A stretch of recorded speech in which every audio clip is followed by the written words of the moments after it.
પારડીમાં સરકારી શૌચાલયમાં યુવતીની છેડતી કરનાર આધેડને પોલીસે ગણતરીના કલાકોમાં ઝડપી પાડ્યો।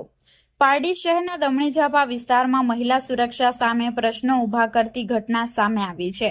સરકારી શૌચાલયમાં ગયેલી 22 વર્ષીય પારડી શહેરની એક યુવતીનો પીછો કરી અશ્લીલ છેડતી કરનાર આધેડ સામે પારડી પોલીસ મથકે ગુનો નોંધી પોલીસે ગણતરીના કલાકોમાં આરોપીને ઝડપી પાડી જેલના સળિયા પાછળ ધકેલી દીધો છે।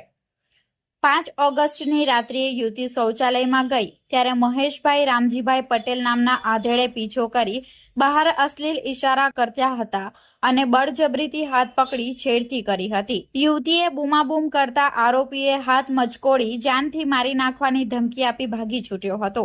ફળિયાના આગેવાનો સાથે ચર્ચા બાદ યુવતીએ ફરિયાદ નોંધાવતા પોલીસે ગણતરીના કલાકોમાં આધેડ આરોપીને ઝડપી પાડ્યો છે અને તેના સામે કાયદેસરની કાર્યવાહી હાથ ધરવામાં આવી છે।